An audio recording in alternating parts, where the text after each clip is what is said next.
Hola, soy Roxana Giamelo, vivo en la ciudad de La Plata, tengo 59 años y soy una de las referentes de Fibromialgia La Plata. Es una organización que trabaja para y por las personas con sensibilidad central. Estudié en la Universidad Nacional de La Plata, hice toda mi carrera allí, primero como diseñadora, después como comunicadora. Trabajé durante más de 28 años en programas de divulgación científica desde la Universidad de La Plata y un ejercicio docente universitario. Un día en mi vida es, como la de todas, impredecible. En realidad es como que nunca sé cómo voy a estar al día siguiente y cómo será mi día. Hay etapas en que estoy bien o puedo manejar la situación de mi condición. Hay etapas en que entro en crisis y es muy complejo poder definirlo con una sola palabra también. Es la rigidez matinal, es tener que disponer de 2 o 3 horas para poder arrancar el día, es despertarse con un no todos los días para enfrentar el día, y a veces se puede y a veces no se puede. Necesito muchas situaciones, muchas condiciones de accesibilidad, necesito espacios de silencio, necesito espacios muchas veces sin luz para no alterar mis sentidos, necesito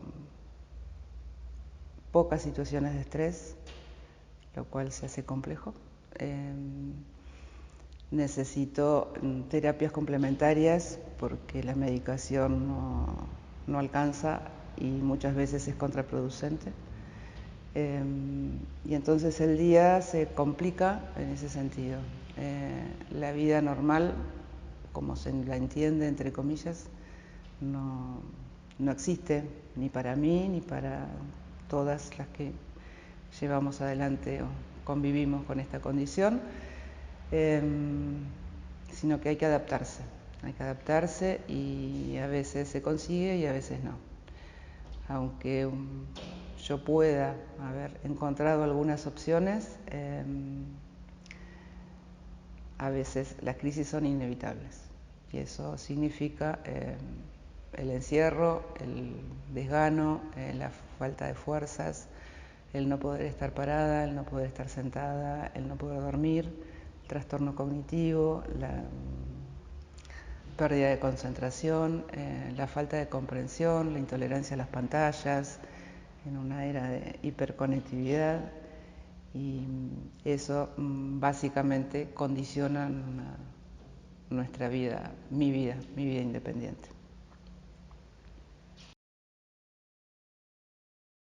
El síndrome de sensibilidad central está incluyendo a la fibromialgia, al síndrome de fatiga crónica, síndrome químico múltiple y electrosensibilidad. Es una disfunción, una alteración a nivel neurológico de los receptores y transmisores del dolor o de cualquier otro estímulo que pueda llegar a nuestros sentidos. Eso genera una disfunción también en las hormonas que funcionan de manera aleatoria e independiente. En general se habla más de fibromialgia, que es lo que tal vez se conozca más, o haya especialistas que se hayan ocupado un poco más en este tema, pero nosotros convivimos o con predominios de fibromialgia. Dentro de la fibromialgia, predominios de ciertos síntomas según los casos y los cuadros.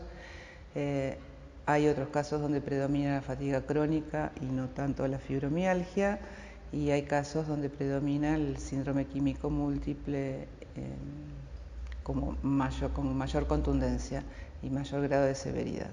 Esto es central comprenderlo, porque cuando se habla de fibromialgia estamos hablando, la literatura está hablando de más de 100 o 200 síntomas, depende de la fuente, y en realidad son todos síntomas asociados a todo este síndrome de sensibilidad central, que si bien hay muchas teorías, ninguna ha tenido más entidad que la que mencioné recién en cuanto a la disfunción en los neuroreceptores. En cuanto a cómo se manifiesta, en realidad yo diría, en primer lugar, se activa por un estrés postraumático, se activa después de una virosis importante y también se activa por una exposición química importante también. Una exposición a las pantallas, por ejemplo, o ondas electromagnéticas, o todo eso junto. Y de ahí el predominio que pueda tener en cada organismo. Cada persona es, además, un conjunto de órganos, que es el paradigma que queremos romper. Tenemos una historia, todas tenemos una historia, y en este contexto de pandemia de este año, justamente estas tres condiciones nos hace poner en signo de preguntas acerca de qué va a ser la pospandemia. Son tres situaciones que se dan en este contexto y más que nunca necesitamos ser consideradas, porque seguramente después de esto vendrán muchos más. Bueno, entre los síntomas característicos y típicos tienen que ver con el dolor crónico, la falta de los trastornos cognitivos, el cansancio, la fatiga y el agotamiento sin motivo, sin haber hecho un esfuerzo considerable, ni mucho menos, la intolerancia a los químicos, y entonces ahí aparece una cantidad de cuestiones que hay que prestarle atención. Y no solamente es, primero, en el caso de los adultos y jóvenes, estar atentos y atentas a los primeros síntomas que aparecen de repente y sin que te des cuenta. Cuando empezás a darte cuenta que aparece un dolor que muta en tu cuerpo absolutamente sin motivo, cuando aparecen complicaciones respiratorias, por ejemplo, ante una cuestión química alterada, pero básicamente, además de darte cuenta, de estar atenta, no es solamente, hay que obviamente hacer una consulta médica, y ahí hay un peregrinaje ante el profundo desconocimiento que hay sobre el tema, porque la invisibilidad de nuestra condición hace que no haya evidencia científica, no hay ningún estudio que lo certifique, el diagnóstico se hace de otro modo, y entonces muchos son los que tienen que estar atentos, desde los padres, madres y padres, atentas a los chicos y chicas, los jóvenes en sus actividades, los docentes, por ejemplo, cuando una alumna, un alumno puede empezar a dejar de prestar atención o no rendir lo suficiente, los profesores de educación física, los gimnasios, cuando de repente empiezan a aparecer cuestiones que no son habituales y normales en la persona, y eso es un llamado de atención y que requiere de modo urgente por lo menos una consulta. El ámbito laboral en realidad es uno de los grandes puntos de conflicto en nuestra vida, porque mientras uno se da cuenta que no puede responder, de repente la vida empieza a complicarse cotidianamente, lo que habitualmente, no quiero generalizar porque sé que hay excepciones, pero lo que sucede habitualmente es el descreimiento, porque uno no puede explicar qué es lo que le pasa, porque no tiene diagnóstico, por ejemplo, y puede deambular durante años con una polifarmacia encima impresionante, y empiezan a aparecer los síntomas, la falta de concentración, el no poder llevar adelante la actividad laboral habitual, sea la que sea. Muchos, según el tipo de trabajo, hasta corren riesgo de vida en el caso de que tengan que manejar maquinarias, por ejemplo. Pero en el caso de los docentes, la falta de concentración es un tema importante. Hoy el tema del teletrabajo también nos pone en un lugar que no fuimos incluidos, nos pone en un lugar complejo por nuestra intolerancia a las pantallas. Y entonces lo que sucede en el ámbito laboral es primero el descreimiento, y cuando esto avanza sin diagnóstico, sin saber decir de qué etiqueta me ponen, aparece la violencia simbólica primero, aparece la violencia laboral, y por más que aunque hay leyes que abordan el tema de la violencia laboral, hacen falta 2 testigos para hacer esa denuncia, y realmente difícil que 2 compañeros de trabajo o compañeras de trabajo se jueguen su trabajo, lamentablemente, al ser testigos en una causa de ese tipo. Esto lo he vivido y hay miles de casos. Entonces eso hace que se estima, vivimos en estimaciones en Argentina, en la provincia de Buenos Aires, se estima que el 40% termina perdiendo el trabajo. O bien un día en que no se puede ir a trabajar y se pide licencia, cuando se pone el diagnóstico no se la consideran, y por inasistencias injustificadas, según el marco laboral, una persona puede quedarse sin trabajo por causas injustificadas, por el no reconocimiento. El proyecto de ley de sensibilidad central, que hoy está a un paso de tener media sanción en la provincia de Buenos Aires, básicamente rescata desde su sentido más básico e imprescindible nuestro reconocimiento y el reconocimiento de nuestros derechos. Hasta hoy estamos excluidos del sistema. Somos mayoritariamente mujeres, creo que es el único colectivo que no ha sido reconocido todavía en ese sentido. Y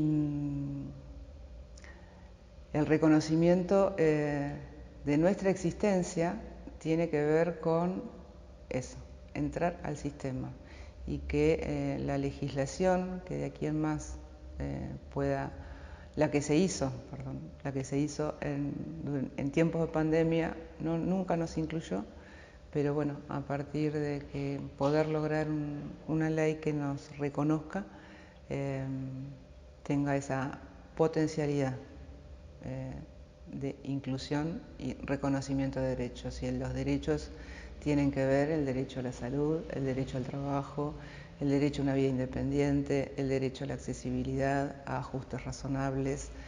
Depende del cuadro y depende de la condición de cada uno. Otro de los ejes centrales justamente tiene que ver con lo laboral, que el ejercicio o el poder acceder a licencias especiales por las características de nuestra condición. No siempre hacen falta licencias largas, sino que como esta condición tiene etapas de estabilidad, de mesetas y de crisis, a veces hacen falta un sistema de licencia laboral diferenciado para evitar la pérdida laboral en general en tiempos en edad de producción, de edad productiva. El otro tema central tiene que ver con todo un abordaje integral de esta problemática, porque no es solamente, ya digo, un tema de salud. El tema de salud implica muchas veces, relacionado directamente a la cuestión laboral, la pérdida del trabajo implica llegar a la exclusión o a la dependencia, y además se cruza con la cuestión con cuestiones de género, en el sentido de el ejercicio de la violencia en el contexto intrafamiliar. Hay cada una de nosotros tiene una historia, un contexto y una personalidad. Y eso hace que depende de esas condiciones, es el modo de poder afrontarlo, pero la mayoría no está en condiciones, de quedar en la exclusión, quedarse sin trabajo a los 50 años sin haber cumplido su etapa laboral como corresponde, hace que no haya ningún tipo de resguardo y atender la cuestión de la discapacidad hace que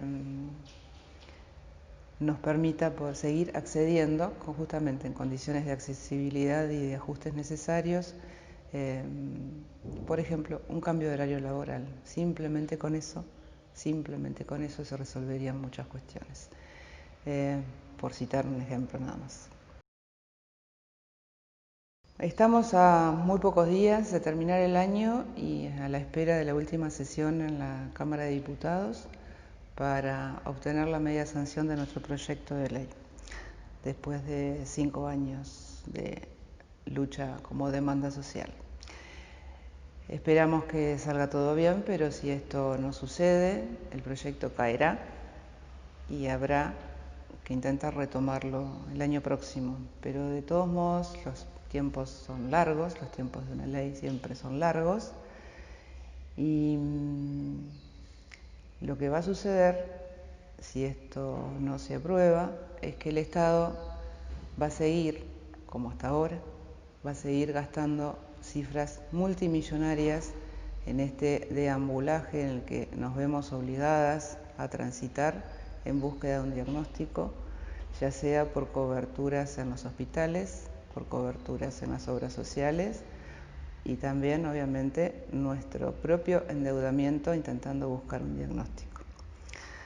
Además, en el caso nuestro, el impacto no solamente va a ser fuerte porque se ha luchado muchísimo y en esto pusimos el tiempo, le pusimos nombre, le pusimos la cara, le pusimos el cuerpo, le pusimos el tiempo, le pusimos energía.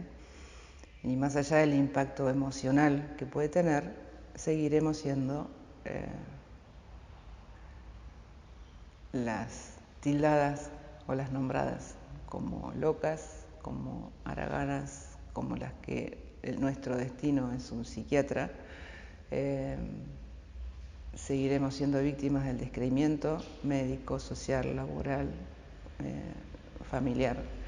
Seguiremos siendo víctimas del destrato, de la humillación y seguiremos sin dignidad.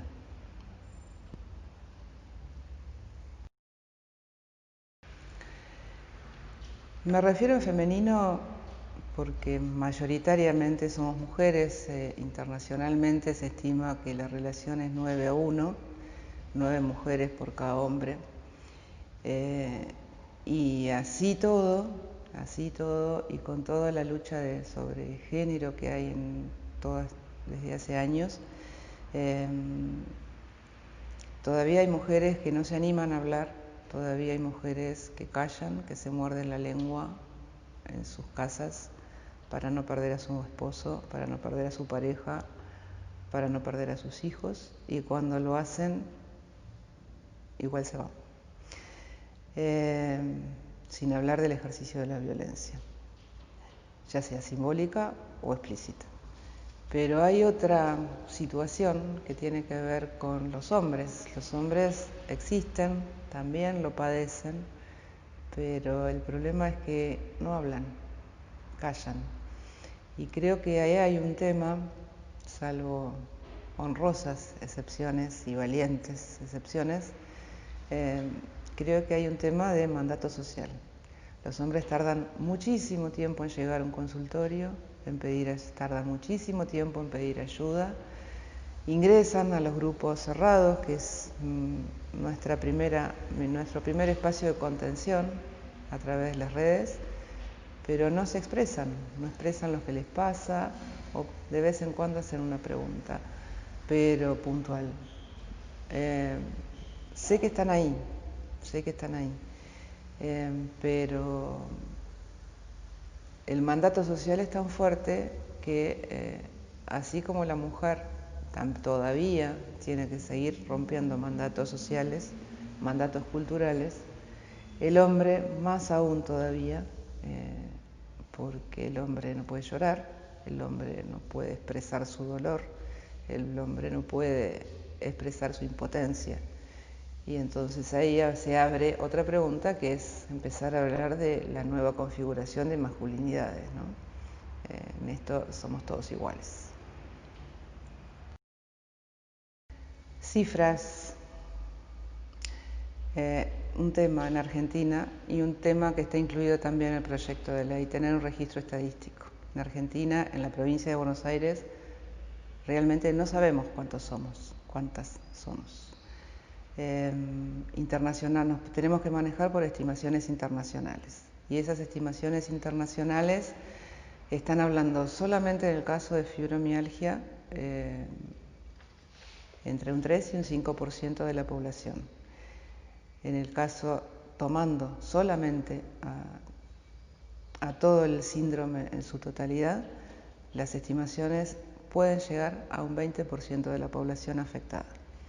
Eso significa que sobre una estimación de la población actual de 17 millones de personas en la provincia de Buenos Aires, quizá 3 millones y medio de habitantes en esta provincia estén diagnosticadas o en búsqueda de un diagnóstico o subdiagnosticadas. Esta es la gran pregunta que necesitamos que nos respondan. Fibromialgia La Plata nació como nace este movimiento en todo el mundo a través de un grupo cerrado de Facebook. Ante la falta de respuestas necesitamos empezar a encontrar un espacio en común y era a través de las redes. Hay un espacio en común de consulta, de contención, de empatía, de encontrar un par, de saber que no estamos solas, de información que no obteníamos por fuentes oficiales. Pero llegó un momento en que era necesaria la visibilización,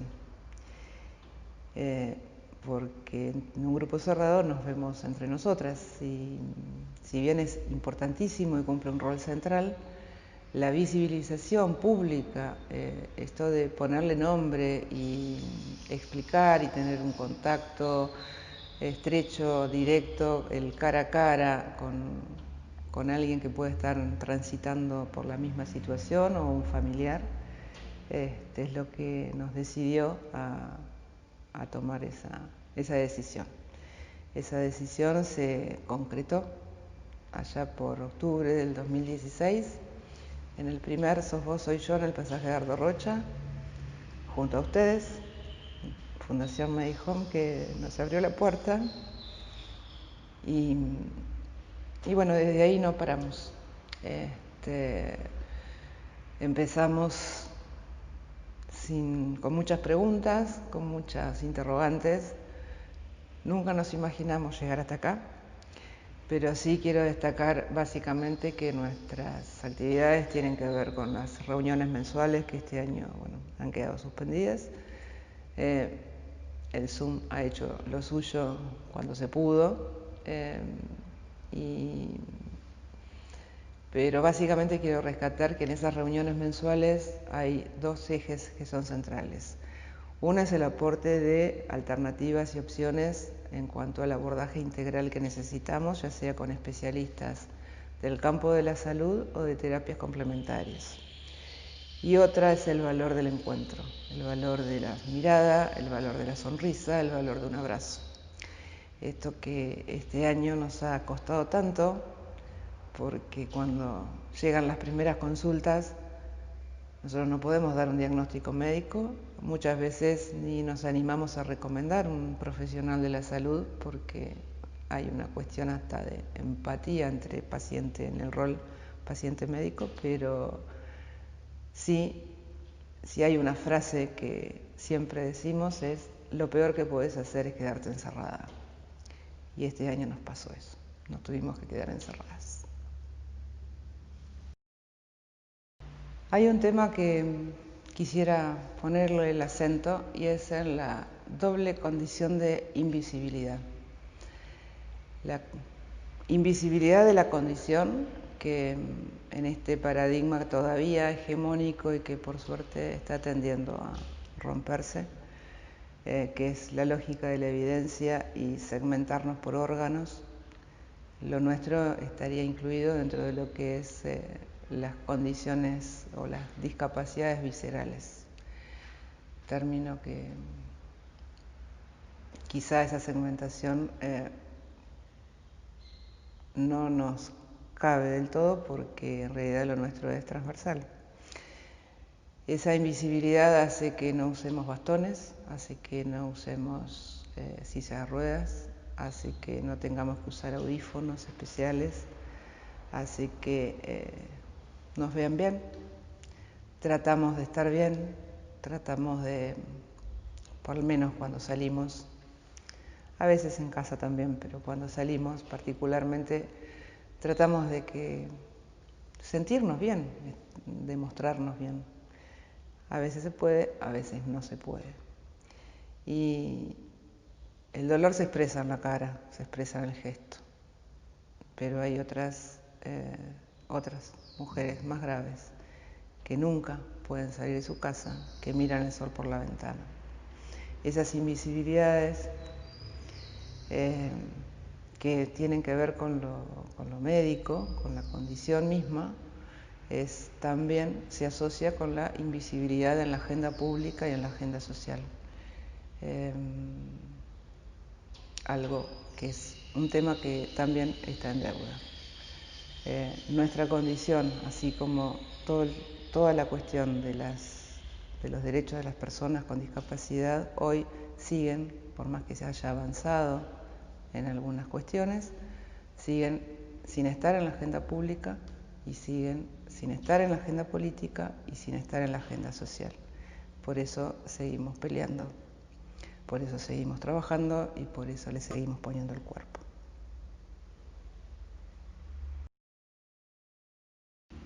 Si tengo que pensar en un mensaje final, es a quien nos encuentre, a quienes les digamos lo que nos pasa, que nos crean. A esta altura yo no sé qué duele más, si la condición o el descreimiento, o la violencia, o la humillación. Y a los que todavía están, a quienes todavía están transitando por búsqueda de un diagnóstico, que no pierdan la fuerza y la esperanza. Hay opciones, hay alternativas, hay posibilidades de salida que solo traerán alivio, que no es solamente medicinal, no es solamente la medicina alopática. Esto hay que complementarlo con todo, con una cantidad de cuestiones que giran alrededor. Pero básicamente no se olviden que tenemos derechos,